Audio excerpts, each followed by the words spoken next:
अस्सलाम वालेकुम students, welcome back to my YouTube channel. आज का हमारा टॉपिक क्लास 7 साइंस है, जैसे कि आपको कवर में दिख रहा होगा। आज हम स्टार्ट करेंगे क्लास 7 साइंस के चैप्टर नंबर 2। ठीक है, वीडियो स्टार्ट करने से पहले चैनल को सब्सक्राइब करें, वीडियो को लाइक कर दें ताकि आने वाली न्यू वीडियोज़ के अपडेट्स आपको टाइम टू टाइम रिसीव होती रहें। अच्छा जी, मैंने आप लोगों से बात करनी थी कि अगर आप लोगों को क्लास 6 टू सेकेंड ईयर तक मैं वीडियोस अपलोड कर सकती हूँ। अभी तो वैसे मैंने 6 और 7 का ही स्टार्ट लिया हुआ है। अगर आपको नीड है 6, 7, 8, 9, 10 फर्स्ट ईयर सेकेंड ईयर की किसी भी सब्जेक्ट की, तो आप मुझे कमेंट्स में बता दिएगा। आपके कोई कज़न्स हैं या फिर कोई सिबलिंग्स हैं, जितने भी लोग घर में, अगर उनको class 9 matric first year second year की कोई भी इंपॉर्टेंट चाहिए या किसी भी सब्जेक्ट से रिलेटेड कोई वीडियो चाहिए, तो आप मुझे कमेंट कर दीजिएगा, आई विल अपलोड। ठीक है, क्योंकि बेसिकली मैं 6 to second year videos upload करती हूँ। अभी वैसे 6 और 7 की करी हूँ, लेकिन आगे जाके जैसे जैसे क्लासेस कंप्लीट होती जाएंगी तो मैं आगे फर्दर प्रोसीड करती जाऊँगी क्लासेस को। ठीक है, तो वीडियो स्टार्ट करते हैं। चैनल को सब्सक्राइब कर दीजिएगा। चैप्टर नंबर 2 है हमारा human respiratory and circulatory system. ठीक है, रिस्पायरेटरी कहते हैं सांस लेने के निज़ाम को, और सर्कुलेटरी कहते हैं खून के। सर्कुलेशन का मतलब होता है घूमना। तो खून जो है वो हमारी बॉडी में सर्कुलेट करता रहता है। तो खून के निज़ाम को, खून के चलने के निज़ाम को कहते हैं सर्कुलेटरी सिस्टम, और रिस्पायरेटरी मतलब सांस लेने के निज़ाम को। ठीक है, अच्छा जी, रिस्पायरेशन बस वेल डेफिनेशन है रिस्पायरेशन की। इन ह्यूमन्स, इंसानों के अंदर, and most other living things, और दूसरे लिविंग थिंग, दूसरे जानदारों के अंदर, the energy for life comes from a chemical reaction between glucose and oxygen. अच्छा, एनर्जी जो है इंसानों को किस तरीके से मिलती है, और बहुत सारे दूसरे ऑर्गेनिजम्स को ऐसे मिलती है जब केमिकल रिएक्शन होता है ग्लूकोज और ऑक्सीजन के दरमियान। ग्लूकोज और ऑक्सीजन के दरमियान जब रिएक्शन होता है तो वह एनर्जी रिलीज़ करता है, और ग्लूकोज और ऑक्सीजन के दरमियान रिएक्शन को क्या कहते हैं हम? Respiration. This reaction is called respiration. ठीक है, ग्लूकोज प्लस ऑक्सीजन रिएक्शन हुआ, रिएक्शन हो गया तो साइन डाल दिया। अब एनर्जी रिलीज हुई, वाटर रिलीज हुआ और कार्बन डाइऑक्साइड रिलीज हुई। ठीक है, अच्छा जी, अब नीचे जो लिखा हुआ है ग्लूकोज का फार्मूला है, ये ऑक्सीजन का फार्मूला है O2, ग्लूकोज का C6H12O6, कार्बन डाइऑक्साइड का है CO2, वाटर का H2O, एनर्जी का सिंपल एनर्जी। ठीक है, अब रिस्पायरेशन की स्टेपिंग बताई हुई कैसे होती है, स्टार्ट कहाँ से होती है और एंड अप कहाँ होता है। ठीक है, respiration in the human body occurs in 3 stage. Respiration जो है वो 3 स्टेजेस के अंदर हमारी बॉडी में होती है। Oxygen is taken to the cell of the body by the blood.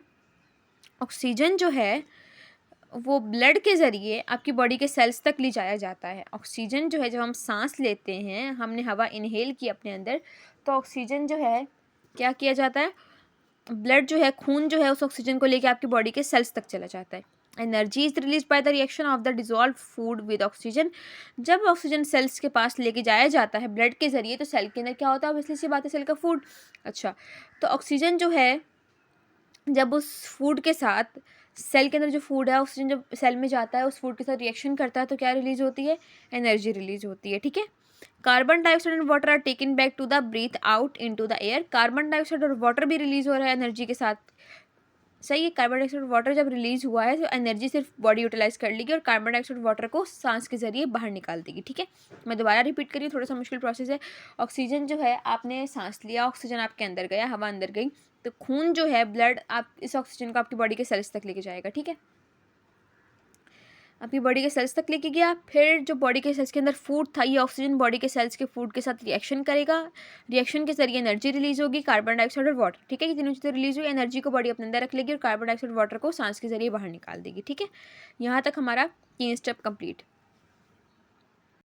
अभी तो मैकेनिज्म सिंपल बता रही है कि ये चीज़ें यहाँ यहाँ जाती हैं और यही होता है। अब प्रॉपर तरीके से बताएंगे कौन सी चीज़ सांस को अंदर लेके जाती है, कौन सी चीज़ बाहर निकालती है प्रॉपर तरीके से। ठीक है, तो फर्स्ट स्टेप है, इन ऑर्डर टू रिस्पायर, सांस लेने के लिए the body first requires supply of oxygen. जिस्म को सप्लाई ऑफ ऑक्सीजन मतलब ऑक्सीजन की ज़रूरत है सांस लेने के लिए। ठीक है, oxygen is obtained from the air that you breathe in through your mouth and nose. Oxygen जो है वो कैसे बॉडी के अंदर जाएगा? वो हवा जिसके ज़रिए आप सांस ले रहे हैं, वो हवा जो आपने सांस के ज़रिए अंदर ली, उस हवा के अंदर क्या है? ऑक्सीजन।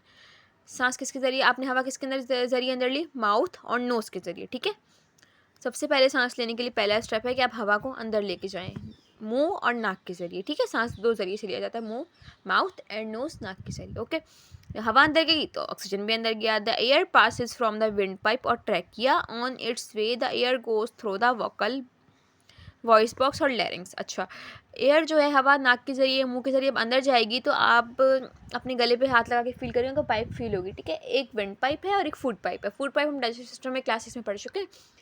डाइजेस्टिव सिस्टम की पाइप के बराबर ही एक पाइप होती है जिसे आप कहते हैं विंड पाइप, उस विंड पाइप को ट्रैकिया भी कहा जाता है। ट्रैकिया या विंड पाइप के ज़रिए एयर जो है, ऑक्सीजन जिसके अंदर है वो एयर अंदर चली जाएगी, ठीक है। रास्ते में उसका सामना है वॉइस बॉक्स और लैरिंग्स से भी होगा। लैरिंग्स क्या होता है?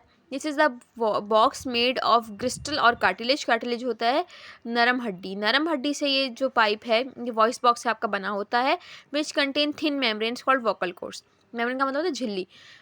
अब ये जो आपका वॉइस बॉक्स बना हुआ है इसके अंदर झिल्लियाँ होती हैं, उन झिल्लियों को क्या कहते हैं? वोकल कॉर्ड्स, ठीक है। व्हेन यू स्पीक, जब आप बात करते हैं, air passes over this vocal cords, हवा जो है, ज़ाहिर सी बात है जब हम बात करें तो हम सांस भी लेते हैं, तो जब हम बात करते हैं तो हवा जो है वो इन वोकल कॉर्ड्स के ज़रिए, जो मेम्ब्रेन्स हैं किसकी? वॉइस बॉक्स की, उनके ज़रिए पास होती है इन अ वे विच मेक देम वाइब्रेट और प्रोड्यूस साउंड। जब हवा जाती है हमारे वोकल कॉर्ड्स के अंदर तो वाइब्रेट करती है हवा वोकल कॉर्ड्स के साथ, और हमारा साउंड जो है प्रोड्यूस होता है, ठीक है। The wind pipe branches in two tubes. Wind pipe जो है, जो कि मैंने आपको बताया था, आप गले पे हाथ लगाना तो आपको पाइप फील होगी वो अंदर जाके 2 ट्यूब्स में डिवाइड हो जाती है। जैसे ये विंड पाइप है आपके पास, सीधी सीधी विंड पाइप है, जब नीचे जाती है तो 2 ट्यूब्स में डिवाइड हो जाएगी। यहाँ पे एक मुंह यहाँ खुल जाएगा, एक मुंह यहाँ पे खुल जाएगा, ठीक है। Called bronchi. जब वो डिवाइड होगी, इनको इसके डिवीजन को कहते हैं bronchi. Each of which is attach to the lung. ये एक लंग से अटैच होगी और ये एक लंग से अटैच होगी, दोनों पाइप्स। अब ट्रैकिया 2 पाइप में डिवाइड हुआ, जिन 2 पाइप्स को ब्रोंकाई कहते हैं, हर एक लंग से अटैच हो जाएगी, ठीक है। Each bronchi splits up into smaller branches. अब ये ब्रोंकाई है, ब्रोंकाई अंदर जाके और छोटी छोटी ब्रांचेस में टूट जाएगी लंग्स के अंदर। जब लंग्स के अंदर जाके ये और छोटी छोटी ब्रांचेस में टूटेगी तो उसे कहते हैं ब्रोंक्यूल। सबसे पहले ब्रोंकाई बना, फिर ब्रोंक्यूल्स बन गया। Eventually each microscope branch ends in a tiny air sac. These air sacs are called alveoli. अच्छा, ये ब्रोंक्यूल्स जो है मिलके एक गोल सा गुच्छा बनाते हैं, सब कहते हैं एल्वुलाई। अच्छा, each lung contains millions of alveoli. Her lungs के अंदर, जैसे ब्रोंकाई जो है लंग्स में खुलता है और ये टूट टूट के क्या बन जाता है? ब्रोंक्यूल्स, ठीक है। ब्रोंक्यूल जो है क्या बनाते हैं? एल्वुलाई। अब एल्वुलाई जो है एक लंग्स के अंदर मिलियंस अरबों खरबों एल्वुलाई होते हैं।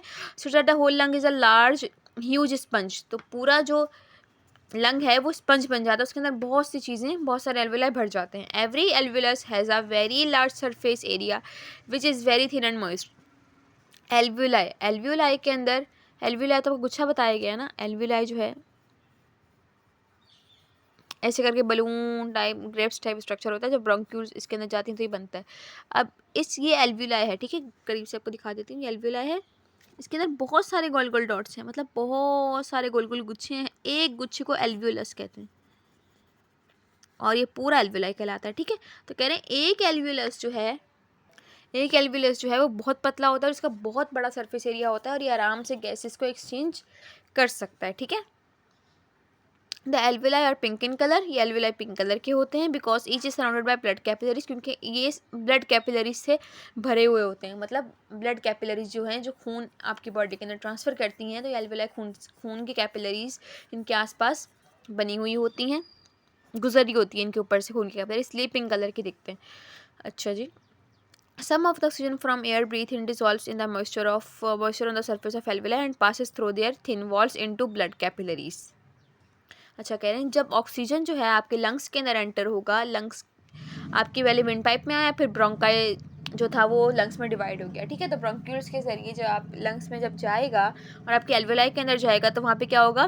गैसेस एक्सचेंज होगा, गैसेस का एक्सचेंज होगा और कुछ जो है वो ऑक्सीजन आपकी जो एल्वुलाई हैं वो अपने अंदर डिसॉल्व कर लेंगी और ब्लड कैपिलरीज के ज़रिए आपकी बॉडी में भेज देंगे ऑक्सीजन, ठीक है। एट द सेम टाइम, इसी दौरान carbon dioxide passes from the blood capillaries into alveoli. Carbon dioxide जो था, अब इसने ऑक्सीजन तो आपकी बॉडी में भेज दिया, लेकिन कार्बन डाइऑक्साइड जो है वो एल्वुलाई में आ गया। ये एल्वुलाई जो है इवेंचुअली था carbon dioxide breathe out of the body. Alveoli जो है वो इसको वापस ब्रोंक्यूल्स में भेजेगी, ब्रोंक्यूल्स को ब्रोंकाई में भेजेगा, ब्रोंकाई इसको विंड पाइप में भेजेगा और कार्बन डाइऑक्साइड बॉडी से बाहर निकल जाएगा और ऑक्सीजन जो है वो बॉडी के अंदर भेज दिया जाएगा, ठीक है। थोड़ा सा मुश्किल प्रोसेस है, मैं रजिस्टर लेती हूँ, मैं उसमें आपको पूरा process again one by one समझा देती हूँ ताकि आपको अगेन समझ में आ जाए। उससे पहले हम इसकी डायग्राम देख लेते हैं, ठीक है। अच्छा, ये नोज़ है, नोज़ से एयर जाएगा अंदर और ये आपको विंड पाइप दिखाई गई है, ठीक है। ट्रैकिया भी कहते हैं, विंड पाइप भी कहते हैं। और ये विंड पाइप जो है, और से इसको आप देखें, मैं जूम करके दिखाती हूँ, यहाँ टूटी, यहाँ टूटी, तो ये क्या है? ब्रोंकाई, ब्रोंकाई है। ब्रोंकाई अंदर जाके बहुत सारी लाइन्स में डिवाइड हो रहा है, लाइन्स आपको दिख रही होंगी, ब्रोंक्यूल्स होती हैं, ठीक है।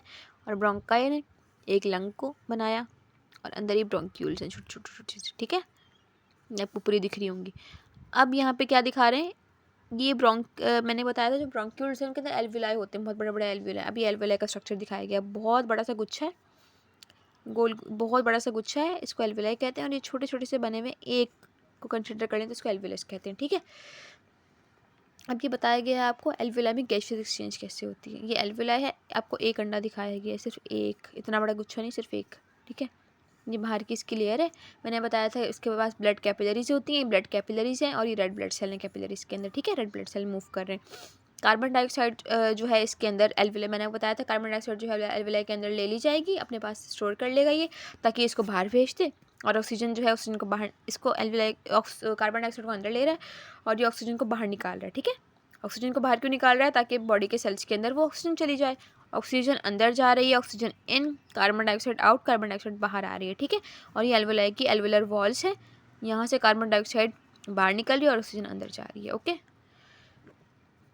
मतलब सबसे पहले ऑक्सीजन अंदर जाएगी और ऑक्सीजन सेल के अंदर भेज देंगे, फिर कार्बन डाइऑक्साइड बाहर जाएगी, कार्बन डाइऑक्साइड को बाहर भेज दिया जाएगा। Movement of oxygen and carbon dioxide in and out of the respiratory system. Oxygen की और कार्बन डाइऑक्साइड की मूवमेंट कैसे होती है? Oxygen rich air from environment, oxygen से भरी हुई आपने हवा ली अपने अंदर एनवायरनमेंट के जरिए। Nasal cavities, trachea, bronchi. Nasal cavity मतलब नाक के जरिए ट्रैकिया में गई, ट्रैकिया के जरिए ब्रोंकाई में गई, ब्रोंकाई के जरिए ब्रोंक्यूल्स में गई, ब्रोंक्यूल्स के जरिए एल्विलाई में गई, ठीक है। अब एल्विलाई क्या करेगा? ऑक्सीजन और कार्बन डाइऑक्साइड दोनों का एक्सचेंज होगा एल्विलाई के अंदर, ठीक है। अब क्या करेगा ये? ऑक्सीजन को अपने अंदर, ऑक्सीजन को ये बाहर भेज देगा एल्विलाई, मतलब बाहर नहीं भेजेगा, सॉरी, सेल्स के अंदर भेज देगा। और ब्रोंक्यूल्स के जरिए फिर कार्बन डाइऑक्साइड क्या करेगा? कार्बन डाइऑक्साइड को ब्रोंक्यूल में भेजेगा, ब्रोंक्यूल इसको ब्रोंकाई में भेजेगा और कार्बन डाइऑक्साइड नेसल कैविटीज़ में जाएगी और ट्रैके के जरिए आपके मुंह से बाहर निकल जाएगी, ठीक है। देखें, सबसे पहले मैं आपको इन शॉर्ट बताती हूँ। सबसे पहले क्या आता है? नोज़। नोज़ के बाद क्या आती है? Wind pipe. विंड पाइप को हम कहते हैं ट्रैकिया, ठीक है। इसके बाद क्या आता है हमारे पास? ब्रोंकाई, क्योंकि विंड पाइप जो है वो ब्रांच बन के टूट के, सी विंड पाइप थी, टूट के क्या बना लेगी? ब्रोंकाई। ब्रोंकाई के बाद क्या आते हैं? ब्रोंक्यूल्स। मैंने आपको बताया था ब्रोंक्यूल्स आते हैं। उसके बाद ब्रोंक्यूल्स जो हैं, ब्रोंक्यूल्स के अंदर क्या होता है? ब्रोंक्यूल्स के अंदर होते हैं एल्विलाई। गैस एक्सचेंज कैसे होगा?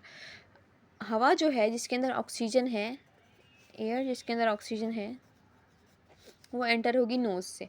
नोज़ के ज़रिए या माउथ के ज़रिए वो विंड पाइप में जाएगी। विंड पाइप ट्रैकिया इसको पुश करेगा, टूट के ब्रोंकाई के अंदर भेज देगा। ब्रोंकाई जो है इसको ब्रोंक्यूल्स के अंदर सेंड करेगी। ब्रोंक्यूल में जब सेंड करेगी तो ब्रोंक्यूल्स के अंदर जो है बहुत सारे एल्विलाई हैं। मैंने आपको बताया था एल्विलाई के अंदर होता है गैसियस एक्सचेंज, ठीक है। एल्विलाई क्या करता है? ऑक्सीजन को कहाँ भेजता है? सेल्स के अंदर। ऑक्सीजन जो है वो ट्रांसफ़र हो गया कहाँ? सेल्स के अंदर। ऑक्सीजन जो है वो सेल्स में ट्रांसफ़र कर दिया जाएगा और कार्बन डाइऑक्साइड जो है वो बॉडी से आउट कर दिया जाएगा। अब देखें ऑक्सीजन जो है कैसे लिया गया था। सबसे पहले नोज़ के ज़रिए विंड पाइप के ज़रिए ब्रोंकाई के ज़रिए ब्रोंक्यूल्स, फिर एल्विलाई। ऑक्सीजन ऐसे लिया गया था अंदर। अब बाहर कार्बन डाइऑक्साइड कैसे निकालेंगे? एल्विलाई के ज़रिए ब्रोंक्यूल्स में जाएगा कार्बन डाइऑक्साइड, फिर ब्रोंकाई में जाएगा, ब्रोंकाई को विंड पाइप में भेजेगा, विंड पाइप के ज़रिए नोज़ से ही बाहर आ जाएगा, ठीक है। तो ऑक्सीजन अंदर लेने के, ऑक्सीजन जब हम इन करते हैं तो उस प्रोसेस को कहते हैं आप इनहेल करना। इनहेल का मतलब अंदर लेना, ठीक है।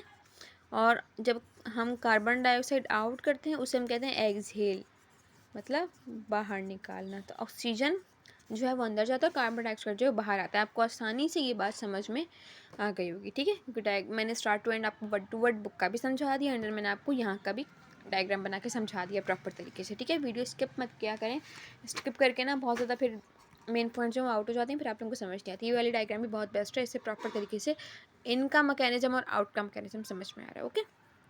अब रिस्पायरेशन तो पूरा हो गया, अब आ गया हाउ वी ब्रीथ, कैसे लेते हैं हम सांस। We can alter how quickly और how deeply we breathe for a short time. कह रहे हैं हम तेज़ सांस भी ले सकते हैं, आहिस्ता सांस भी ले सकते हैं, लेकिन थोड़े टाइम के लिए। कभी कभी हमारे माइंड में आता है ना, हम सोच रहे होते हैं कि हम तेज़ से सांस लें, तो हम तेज़ से सांस लेना शुरू कर देते हैं, हमारी मर्ज़ी पर डिपेंड है। और कभी कभी हम सोचते हैं हम आहिस्ता सांस लें, हम 1 मिनट तक सांस रोक सकते हैं, लेकिन ये आहिस्ता सांस लेना और तेज़ सांस लेना, ये हम 1-2 मिनट या थोड़ी देर के लिए 5 मिनट ज़्यादा बता रही हूँ मैं, 1-2 मिनट के लिए कर सकते हैं। For a short time. हम अपने ब्रीथिंग मैकेनिज़्म को मतलब वो जैसे चल रहा है हम उसको चेंज कर सकते हैं। हमने कभी तेज़ सांस ले लिया, कभी आहिस्ता ले लिया, लेकिन बहुत कम टाइम के लिए ऐसा होता है। हम प्रॉपर ऐसा नहीं कर सकते कि हम पूरी ज़िंदगी तेज़ सांस लेते रहें, पूरी ज़िंदगी अपनी मर्ज़ी से आहिस्ता सांस लेते रहें, ऐसा नहीं होता। ब्रीथिंग जो है वो इनवॉलंटरी एक्शन है, हमारे हाथ में नहीं है। ओके, लेकिन थोड़े टाइम के लिए हम उसको अल्टर मतलब चेंज कर सकते हैं। But as soon as we stop thinking about it, our breathing goes back to normal. मैंने आपको बताया, हम सोचते हैं, जब हमारे दिमाग में कुछ आता है कि यार हम तेज़ सांस लें, तो हम तेज़ सांस लेने लग जाते हैं। लेकिन जब जैसे ही हमारा ब्रेन स्टॉप करता है ऐसी बात सोचना कि हम तेज़ सांस ले रहे हैं या तेज़ सांस लेना चाहते हैं, हम जैसे हमारा माइंड स्टॉप करता है तो ब्रीथिंग जो है वापस नॉर्मल पे आ जाती है। व्हेन वी ब्रीथ, जब हम सांस लेते हैं, our chest changes shape because of movements of the ribs and diaphragm. जब हम सांस लेते हैं तो हमारा जो चेस्ट है उसकी जो है वो शेप तेज़ होती है। जब हम सांस अंदर लेते हैं तो हमारा चेस्ट है वो बाहर की तरफ आता है, और जब हम सांस बाहर निकालते हैं चेस्ट जो है वापस अंदर चला जाता है। ठीक है, आपने मूवमेंट जो बच्चा बेबीज़ जो होते हैं, अगर आपने बेबीज़ को गौर से देखा हो तो उनका जो आपने स्टमक देखा, उनका पेट जो कभी ऊपर हो रहा होता है, कभी अंदर, कभी ऊपर कभी अंदर, मतलब एयर अंदर जा रही है, एयर बाहर आ रही है। तो आपके चेस्ट की जो है वो शेप चेंज होती है। क्यों चेंज होती है? रिब्स और डायफ्राम की मूवमेंट की वजह से। डायफ्राम क्या होता है? Diaphragm is the tough dome shape sheet of muscle across the bottom of the chest. It helps to make the chest into an air tight box. अच्छा, डायफ्राम जो है, डायफ्राम ये मसल शीट होती है। Muscle sheet होती किस लिए? ताकि लंग्स के सिस्टम को, लंग्स जो हमारे चेस्ट में ऊपर के सिस्टम को डाइजेस्टिव सिस्टम से अलग कर सके। ये डायफ्राम शीट जो है ये प्रॉपर तरीके से हमारे लंग्स के सिस्टम को उसके डाइजेस्टिव सिस्टम को अलग करती है। फर्स्ट ऑफ ऑल, पहला इसका काम ये है। दूसरा काम इसका ये है कि जब भी हम सांस लेते हैं तो ये नीचे चली जाती है, और जब हम सांस बाहर निकालते हैं तो ये बिल्कुल फ्लैट हो जाती है। ठीक है, और ये मसल्स की शीट है जो कि चेस्ट में होती है। अच्छा, उसके बाद both the ribs and diaphragm, ribs और डायफ्राम पसलियों कहते हैं। रिब्स और diaphragm are moved by muscle, muscles के जरिए दोनों मूव करवाई जाती हैं। मसल जो है दोनों को क्या कर देते हैं? Move. Each pair of rib has muscle, her ribs के अंदर मसल है, कॉल्ड इंटरकोस्टल मसल। रिब्स के अंदर, रिब्स जो हमारी पसलियाँ हैं उनके अंदर जो मसल्स होते हैं उन्हें हम कहते हैं इंटरकोस्टल मसल। ये बात आपने याद रखनी है। Between the together the intercostal muscle and the muscles of diaphragm can make the volume of chest cavity larger और स्मॉलर। इंटरकोस्टल मसल और डायफ्राम के मसल्स, इंटरकोस्टल मसल रिब्स के हैं और डायफ्राम के मसल डायफ्राम मसल्स ही कहलाते हैं। दोनों मसल्स मिलके आपकी जो बॉडी है, आपका रिस्पिरेटरी सिस्टम है, उसका जो है वॉल्यूम लार्ज और स्मॉल अपनी मर्जी से बनाती है। लार्ज कब बनेगा और स्मॉल कब बनेगा, मतलब सांस कब आप अंदर लेंगे, सांस कब बाहर निकालेंगे, वो उनके ऊपर डिपेंड है। वो कभी लार्ज करते हैं जब आप सांस निकालते हैं, और कभी स्मॉल करते हैं जब आप सांस अंदर लेते हैं। ओके, अच्छा, मैंने आपको बताया था सांस अंदर लेने को कहते हैं इनहेलेशन, सांस बाहर निकालने को कहते हैं एक्सहेलेशन। ठीक है, during inhalation the diaphragm contract and flatten. जब आप सांस अंदर लेते हैं डायफ्राम जो है वो कॉन्ट्रैक्ट होता है, मतलब सुकड़ जाता है, और फ्लैटन और सीधा हो जाता है। याद रखनी है बात, डायफ्राम जो है वो सीधा कब होता है? जब आप सांस अंदर लेते हैं। And the intercostal muscle lift the ribcage and outward. Intercostal muscle जो है वो रिब्स जो पसलियाँ हैं, इंटरकोस्टल मसल रिब्स को बाहर मूव करवाते हैं। ठीक है, आउटवर्ड की तरफ मूव करता है। Space inside the chest gets bigger, और चेस्ट के अंदर जो स्पेस है वो बड़ा हो जाता है, क्योंकि इंटरकोस्टल मतलब बाहर की तरफ मूव कर रहे हैं, बड़े हो रहे हैं, और ये जो है बिल्कुल फ्लैट हो रहा है, तो इस जगह घेर रहा है। ठीक है, मतलब वॉल्यूम जो है वो चेस्ट का आपके पास बड़ा हो जाता है जब सांस अंदर लेते हैं। Air rushes into the lungs, हवा जो है लंग्स के अंदर जाती है, और try the fill up the extra space, और लंग्स की स्पेस को ही भर देती है। इसलिए हवा जब अंदर जाती है तो वॉल्यूम जो है आपके चेस्ट का या आपकी बॉडी का बढ़ जाता है। ठीक है, एक्सेलेशन के दौरान क्या होता है? एक्सेलेशन के दौरान डायफ्राम जो है वो रिलैक्स करता है, इंटरकोस्टल मसल भी रिलैक्स करते हैं, रिब्स को अंदर की तरफ मूव करवाते हैं। ठीक है, एयर रशेज, एयर जो है आपकी बॉडी से बाहर निकल जाती है, आपकी बॉडी का वॉल्यूम कम हो जाता है। यहाँ ज़्यादा होता है वॉल्यूम और यहाँ कम हो जाता है। ठीक है, यहाँ बता रहे हैं रिस्पायरेशन और ब्रीथिंग के अंदर डिफरेंस। रिस्पायरेशन वो प्रोसेस है जिसके ज़रिए एनर्जी बनती है। मैंने आपको बताया था ग्लूकोज और ऑक्सीजन का रिएक्शन होता है, एनर्जी बनती है। ठीक है, और ये कौन सा प्रोसेस है? ब्रीथिंग के अंदर इनहेलेशन और एक्सहेलेशन होती है। इनहेलेशन सांस अंदर लेना, एक्सहेलेशन बाहर निकालना। ठीक है, केमिकल प्रोसेस रिस्पायरेशन, ब्रीथिंग जो है मैकेनिकल प्रोसेस है। Respiration takes place at cellular level, respiration सिर्फ सेलुलर लेवल पे होती है, मतलब सेल्स के अंदर होती है। ब्रीथिंग जो है आपकी बॉडी और बाहर के इन्वायरमेंट के अंदर होती है। ओके, क्योंकि रिस्पायरेशन मैंने आपको बताया था कि रिस्पायरेशन का मतलब क्या होता है? गैसेस का एक्सचेंज होना। गैसेस एक्सचेंज कैसे होती हैं पता है?